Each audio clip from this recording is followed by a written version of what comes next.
সবাই যখন আপনার বিপরীত পথে হাঁটা শুরু করবে, তখন যদি আপনার পথে পছন্দ করে বা ভালোবাসে একজনও আপনার পথে আসে, সেটাই কিন্তু আপনার বড় পাওয়া এবং সেটাই আপনার বড় শক্তি। আমি আসলে এটাই বিশ্বাস করি।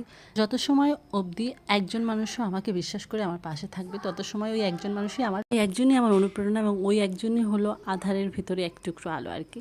যাই হোক, সেদিন বাজার থেকে রুষার বাবা অনেকগুলো বাইম মাছ এনেছিল। তো বাইম মাছ আমি একদমই ঠিক মতনই করতে পারি না। তো অনেক সময় লেগেছে পরিষ্কার করতে যেয়ে হাতের ১২টা মানে হয়ে গেছে আর কি। যাই হোক, তারপর আমি ভালো করে বাইম মাছগুলোকে হলুদ লবণ তারপর মেখে রেখে দিয়েছিলাম, দেন ফ্রাই করব। আমি ভেবেছিলাম কি বাইম মাছগুলো না ভেজে মেখে রান্না করব, কিন্তু পরবর্তীতে মনে হলো যে না ভাজি। তো আমি ভালো করে পরিষ্কার করে নিয়ে তারপর ভাজা শুরু করলাম। আগে হলুদ মরিচ, আজকে একটু মরিচের গুঁড়োও দিয়েছিলাম ভাজার জন্য, যেন একটু লাল লাল হয় বেশি আর কি, দেখতে সুন্দর দেখা যায়। তারপর এই তো ভাজা হয়ে গেছে, বেশি ভাজিনি, মানে একদম লাল করেও ভাজিনি, তবে হালকা করে ভাজা দিয়ে নিয়েছি। দেন আমি এখন এর ভিতরে পেঁয়াজ কুচি দিয়ে দেবো, বেশি করে পেঁয়াজ কুচি, মানে আমাদের অল্প কয়েকটা মাছ তো দুজন মানুষের, সেই জন্য আমার কাছে এগুলো অনেক বেশি পেঁয়াজ কুচি। পেঁয়াজ যেহেতু আমি অনেকটা খাই না তাই আর কি। তো পেঁয়াজ কুচি এবং মরিচ কুচি দিয়ে ভালো করে পেঁয়াজটা একটু ভেজে নেব। ভেজে নিয়ে আমি এর ভিতরে দিয়ে দেবো আগে থেকে ভিজিয়ে রাখা গুঁড়ো মশলা। এখানে ছিল জিরের গুঁড়ো, ধনিয়া গুঁড়ো, মরিচের গুঁড়ো এবং হলুদের গুঁড়ো। আজকে একটু গুঁড়ো মশলাও দিয়েছি, দিয়ে এখন আমি ভালো করে কষিয়ে নিব।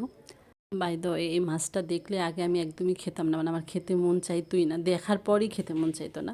কত বলতো যে ছোট মাছ তুমি খেতে চাও না, মানে অনেক মাছ আছে যা আমি দেখি আমার পছন্দ না হলে আমি খাইতাম না। এখন কিন্তু আমার এই পাইপ মাছটা ভালো লাগে, কারণ কিছুটা শিং মাছের মতো লাগে এবং পরিষ্কার করে যখন সাদা ধবধবা হয়ে যায় তখন দেখতেও ভালো লাগে আর খেতেও ভালো লাগে। তো আমি আজকে পাইপ মাছের ভিতরে আলু কুচি দিলাম বেশি করে, কারণ আলু কুচি দিয়ে মাছটা অনেক বেশি মজা লাগে। তো আমি জানি না আপনারা এরকম আলু কুচি দিয়ে বাইম মাছ রান্না করেছেন কিনা, তবে যদি না করে থাকেন অবশ্যই বাসায় একবার ট্রাই করবেন। এটার ঝোল যে এত বেশি মজা লাগে মানে বলার অপেক্ষা রাখে না। দেন ভালো করে আমি আলুটার সাথে আবার একটু মাছটা কষিয়ে নেব। এখানে আসলে না কষালেও হতো, যখন আমি জল দিতাম তারপরও আমি ফুটে উঠলে দিতে পারতাম মাছগুলো ছেড়ে। তো আমি আর দিইনি, আমি ভালো করে একটু কষিয়ে নিলাম। তার ভিতরে আমি জল দিয়ে দেবো এখন। জল আসলে ঝোল যতটুকু খাবেন সেই পরিমাণ অনুযায়ী দিতে হবে, এগুলো আসলে বলার কিছু নাই।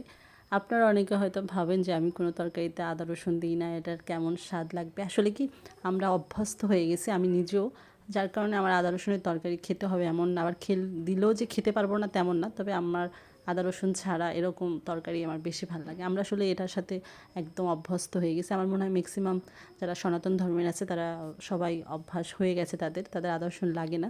দেন এই তো তরকারি হয়ে গেছে, আর এটা ছিল বাইম মাছের আলু দিয়ে চচ্চড়ি, আর বেশি করে ধনেপাতা দিতে হবে, তাহলে আরও বেশি ভালো লাগবে।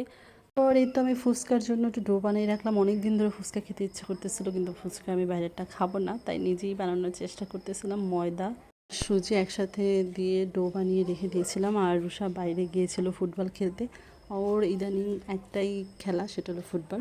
তো এই ছিল আজকের ব্লগ ভিডিও, কেমন লাগলো জানাবেন। ধন্যবাদ সবাইকে, ভালো থাকবেন।